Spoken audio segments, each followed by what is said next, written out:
on bénéficie effectivement d'un foncier vraiment au cœur de la ville qui va nous permettre de restructurer, de retisser la ville à travers ce qui est déjà construit et ce que nous souhaitons mettre en œuvre. Et le projet, nous l'avons nommé Illa Catala parce que le cœur de notre projet, c'est effectivement un petit archipel qui va permettre de développer un projet immobilier très innovant, puisque l'idée c'est qu'on gare les voitures tout autour, que ce projet soit entièrement piéton, circulation douce maritime et terrestre, hein, vélo et au paddle, avec une place extrêmement importante aux espaces verts, puisque l'idée c'est qu'on ne retrouvera que des bâtiments et des jardins et des espaces piétons, des quais, pour profiter du port.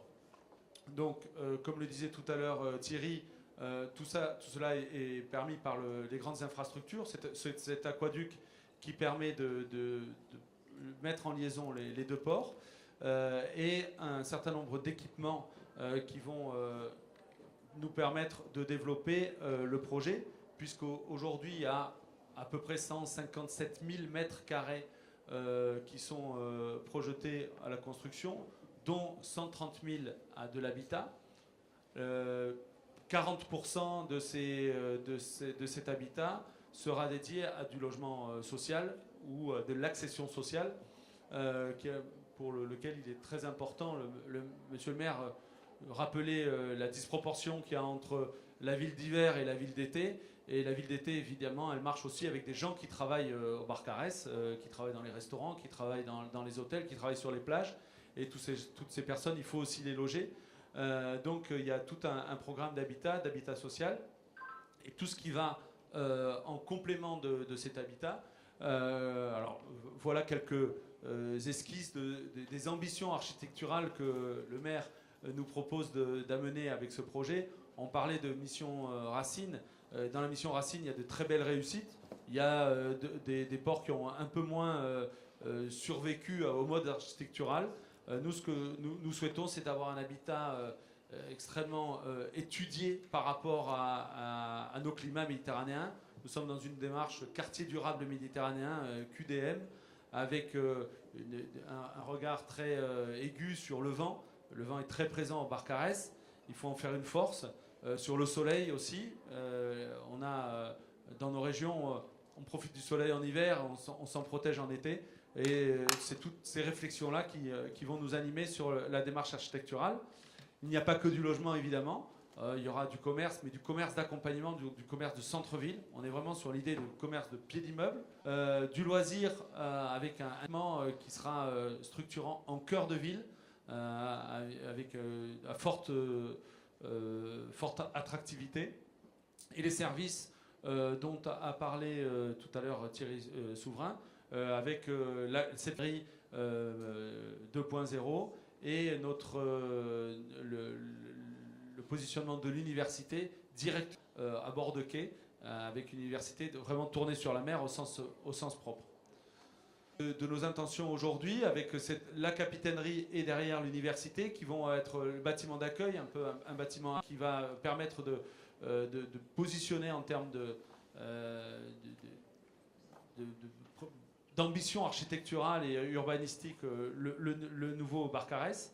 Quelques vues des espaces intérieurs du projet. Comme je vous le disais, pas de voitures, des espaces extrêmement paysagers, des places, des marchés et des quais, avec l'exploitation des zones qui sont inondables en grands jardins paysagers, avec toujours cette présence de l'eau permanente. Et la capacité du coup de pouvoir profiter de ce port comme d'un lieu de promenade. On a effectivement imagé avec des équipements aussi simples que le paddle ou un peu plus techniques comme des sous-marins qui permettront de profiter de l'eau et de la terre dans les meilleures conditions. Un petit mot, quelques instants sur les outils de la réussite. Bien sûr, l'ambition, vous l'avez compris, elle est tournée vers l'innovation, mais aussi le montage. Tu peux mettre la... Oui. Il a été recouru à un procédé juridique, montage financier innovant, puisque l'outil de la CEMOB a été mis à la disposition des collectivités locales seulement en 2014. Donc nous sommes en procédure, nous sommes lancés dans cette aventure de la CEMOB, pratiquement les premiers en France sur un projet de cette envergure avec cette complexité, puisqu'il s'agit d'un projet complet de requalification urbaine et de requalification portuaire. Pourquoi? Alors la CEMOB, qu'est-ce que c'est? C'est une ESA qui est dédiée à un projet unique avec deux actionnaires, un public et un opérateur économique privé. Elle est créée, elle, pour une durée déterminée et pour un objet unique, après une procédure de mise en concurrence, bien sûr. La particularité, c'est que l'actionnaire public peut descendre à 34%, autrement dit, l'actionnaire privé peut monter à 66%, ce que ne permettaient pas les anciennes SEM, pour ceux qui les connaissent, bien sûr. Donc c'est là que réside toute la particularité. Nonobstant, le législateur a prévu quand même que la présidence du conseil d'administration de la société reste détenue par la personne publique. Pourquoi recourir à ce type d'outils? Ça offre à la collectivité un contrôle beaucoup plus accru, puisqu'elle siège au conseil d'administration, même si elle a une détention de part minoritaire, elle siège et elle préside. Donc elle est actrice et moteur sur toutes les décisions. Elle bénéficie du coup de l'expertise du secteur privé, de l'effet de levier que cela comporte tant financièrement que dans les propositions techniques. S'agissant de la gouvernance, les avantages, c'est très clair par rapport à ce que les gens connaissent des délégations de services publics. Là, les décisions sont prises en amont, on fait des budgets en amont, et l'acteur public est là, et il ne constate pas ce qui s'est passé dans la DSP. Une fois que l'exercice est échu, il est avant pour définir ce que va être le budget et ce que va être la politique de la vie du projet. Donc ça, c'est une modification extrêmement importante qui change d'ailleurs tout au tout. Ensuite, bien sûr, pour l'exploitation, elle bénéficie du secteur privé, ça je vous l'ai dit. Gouvernance d'achat pour les appels d'offres, pas de problème. Et les services de la collectivité, oui, bien sûr. Voilà. Juste un mot encore sur la CEMOB. En ce qui nous concerne, nous sommes en phase finale et nous avons déjà, la commune a déjà désigné le lauréat après 2 ans de procédure et 1 an de dialogue compétitif. Et vous voyez ici la composition du lauréat qui est au-dessus, donc l'acteur économique privé qui est composé d'entreprises que beaucoup d'entre vous connaissent très bien, et le groupe NGE qui est d'ailleurs mandataire et qui est accompagné de Vinci et du cabinet d'architectes qui est là à ma gauche. En dessous, c'est, j'allais dire, l'actionnaire public qui comprendra la communauté urbaine de Perpignan, bien sûr, puisqu'elle rentrera dans le capital de la CEMOB et que Barcarès fait partie de la communauté urbaine. Port-Barcarès, bien sûr, qui détiendra une quote-part de capital significative et qui sera accompagné en cela et par la région et par l'État. Quelques grands chiffres quand même sur ce projet, assez consistant, puisqu'on n'est pas très loin du demi-milliard d'euros s'agissant de commercialisation de l'immobilier pressenti. Mais il y a 70 millions d'investissements pour les seules installations portuaires et les aménagements.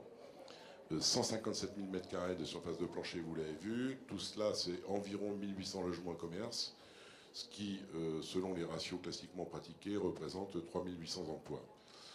Durée des travaux, c'est 3 à 5 ans. Durée de commercialisation de l'immobilier, 8 à 10 ans.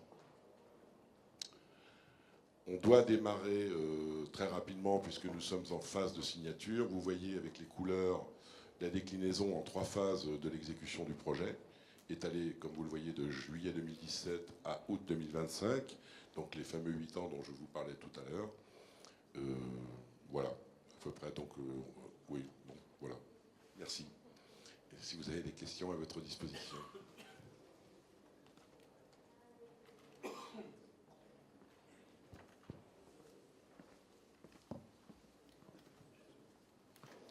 Et bien voilà, donc, mesdames, messieurs, bonjour et merci d'être là. Merci pour l'intérêt que vous manifester sur ce projet.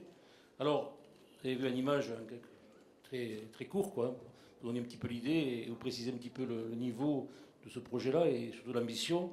Mais avant donc, de passer la parole à M. Severin, qui va, et donc l'architecte qui vont vous présenter techniquement le projet, je voudrais vous dire, si vous êtes venu ici pour voir un projet urbain, donc, comme on dit méditerranéen, en voilà un, sans faire offense aux villes qui ont présenté leur projet avant nous, mais sachez que là c'est un véritable projet parce que d'abord, vous voyez, il s'inscrit au bord de la Méditerranée entre un lac marin de 7000 hectares et la mer Méditerranée. Alors, très rapidement, puisque on vient de vous présenter le projet à l'introduction, pour Barcarès, vous parlez un petit peu de la ville, parce que peut-être avant nous il y a eu Avignon, et c'est vrai qu'Avignon jouit peut-être une autorité, déjà parce qu'il y a un patrimoine culturel, patrimonial important, et puis il y a aussi, je dirais l'âge, nous sommes une ville nouvelle, n'est-ce pas? Une ville nouvelle qui, vous le savez, est née il y a 50 ans, lors de la mission Racine, d'un petit village de pêcheurs, c'est devenu une magnifique destination touristique aujourd'hui. Voilà, donc une ville qui compte résidents à l'année 8000 personnes, donc habitants résidentiels et habitants estivales, donc l'été 120 000 personnes. Vous voyez, donc une démographie qui se multiplie donc en quelques mois. 70 000 en juin, 100 000 en juillet et 120 130 000 habitants donc l'été. 8 km de plage. Au départ, un tout petit village de pêcheurs, je vous l'ai dit, avec le côté authentique, traditionnel. Au départ, il y avait des baraques de pêcheurs, il n'y avait même pas d'électricité. Et donc, la mission Racine est venue donc faire naître cette nouvelle ville. Et aujourd'hui, eh bien, se pose donc le souci de, 50 ans après, de relancer en quelque sorte la mission Racine 2.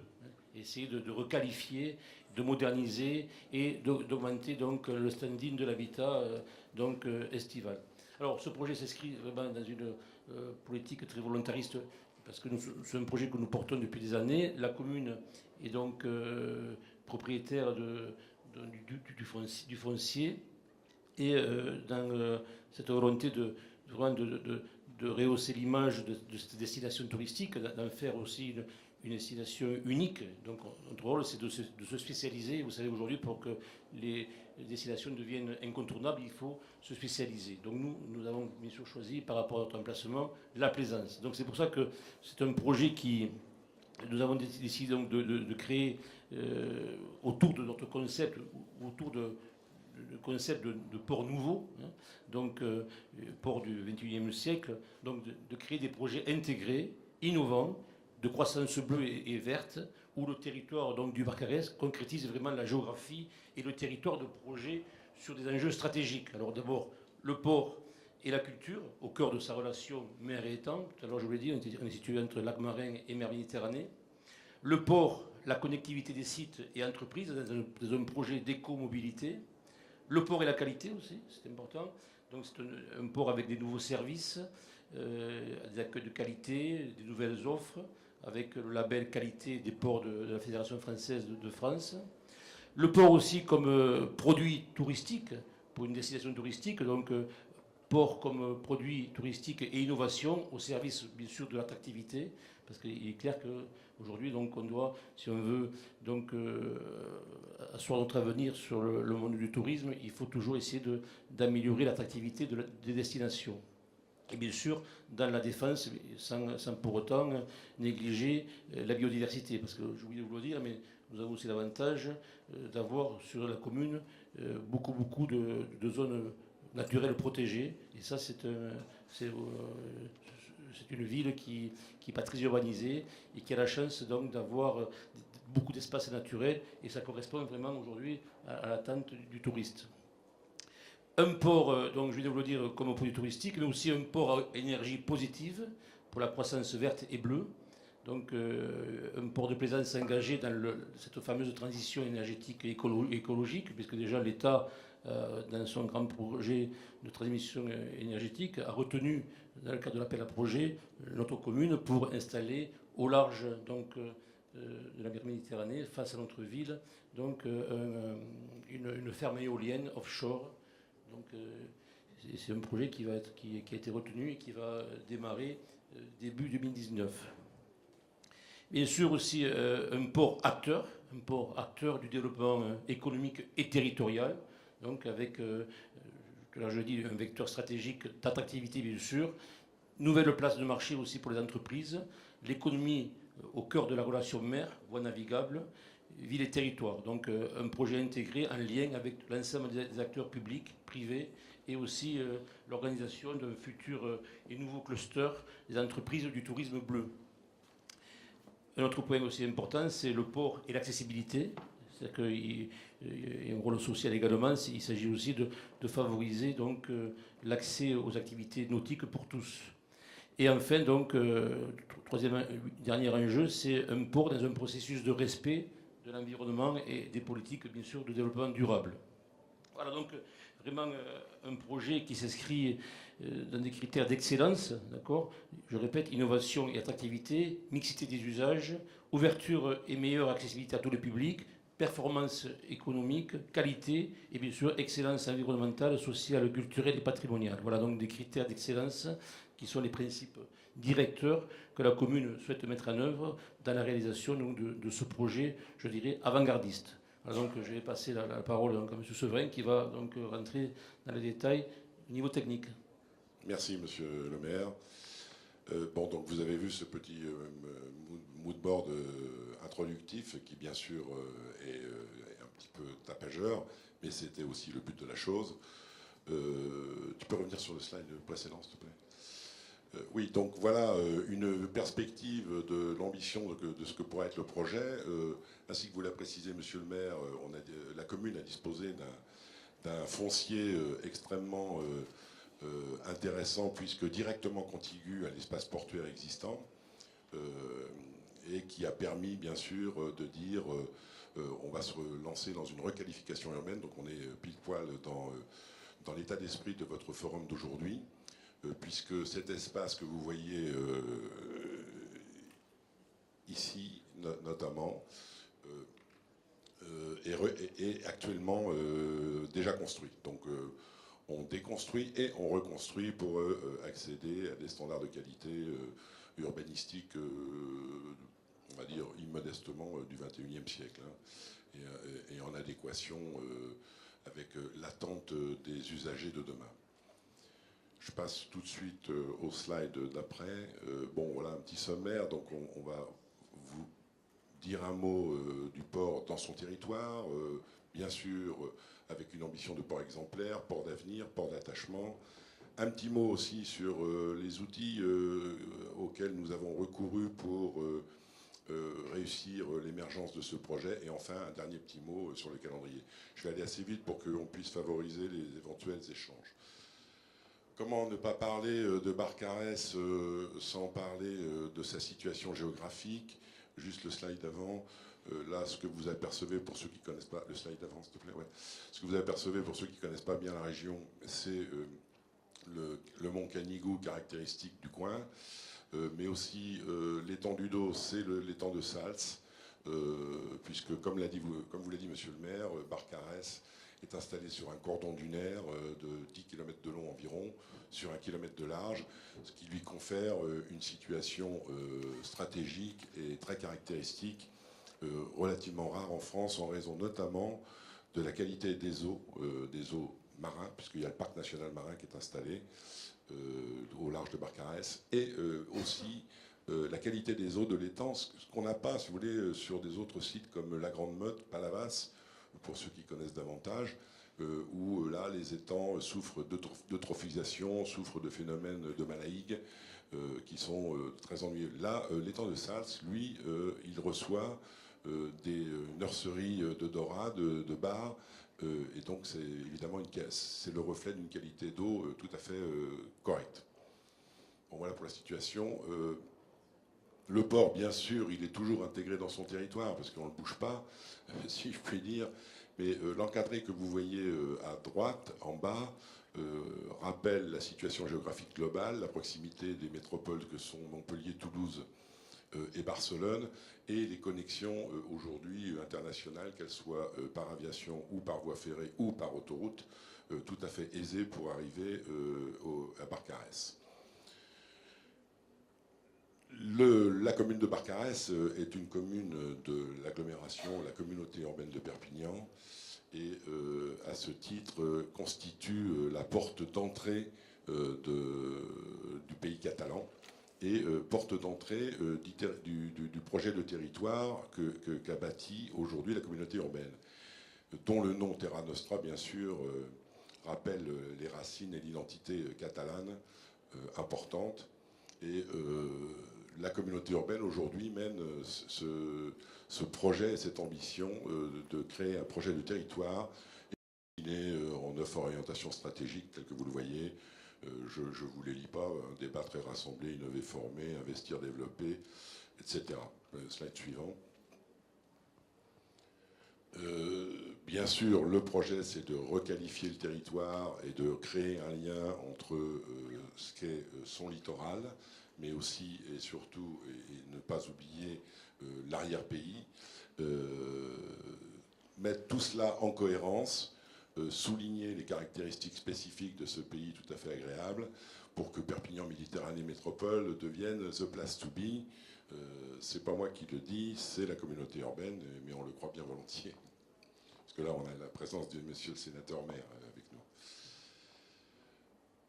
Port-Barcarès, bien sûr, constitue la porte d'entrée régionale et l'ambition, c'est d'aller effectivement, comme vous l'a dit monsieur le maire, vers une offre touristique d'excellence, de requalifier bien sûr l'hébergement pour aller vers une qualité supérieure, puisque le Barcarès a été créé à l'occasion de la mission Racine 1, comme vous l'a précisé monsieur le maire, et aujourd'hui on est en quelque sorte dans une sorte de mission Racine 2, si je puis dire, où il est question bien sûr de redéfinir toutes les intermodalités et d'aller vers une offre de qualité dite VIP, enfin VIP c'est pas le bon mot, mais vers une offre de qualité je préfère.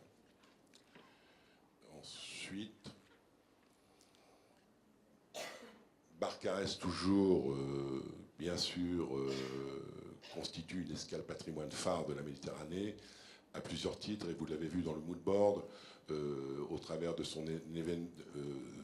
ces différents événements que Barcarès a su promouvoir, notamment le festival de l'Electro Beach, qui quand même réunit 180 000 personnes sur 3 jours, je crois, monsieur le maire, à peu près. Donc c'est assez considérable. 4e festival aujourd'hui de France, hein, c'est un événement tout à fait considérable à Barcarès. Il dure 3-4 jours, mais en réalité, les festivaliers sont là pratiquement toute une semaine, quoi, hein. Aussi patrimoine par le fait que Barcarès a su maintenir un petit port de pêche à dimension artisanale et qui souligne bien l'identité catalane. Son stade nautique que les gens connaissent peut-être moins bien, mais Barcarès bénéficie d'un vent assez particulier, assez soutenu, qui en fait un spot de kit de surf, notamment, et aussi de planche à voile de vitesse. Comment ne pas parler du Lydia lorsque l'on parle de Barcarès? Le Lydia, c'est le bateau que vous apercevez en arrière-plan et qui est un véritable amer pour les marins, mais aussi repère terrestre pour les gens de la Terre. Patrimoine, et du patrimoine du XXe siècle. Oui, patrimoine du XXe siècle. Slide suivant, s'il vous plaît. Alors, l'ambition du projet, bien sûr, a été évidemment d'aller vers une notion de port exemplaire. Comment cette déclinaison se fait? Intégrer bien sûr tout le projet dans son environnement, éviter l'étalement urbain, c'est ce que je vous ai dit en préalable, c'est de reconstruire à la place de l'existant et ne pas gagner sur des fonciers disponibles. Il y en a d'ailleurs très peu s'agissant de la commune du Barcarès. Donc la commune n'a pas le choix, il faut qu'elle se requalifie par elle-même en lieu et place des bâtiments existants, tout en bien sûr fluidifiant les circulations. Alors quand on parle de fluidification des circulations, dans notre cas, on en parle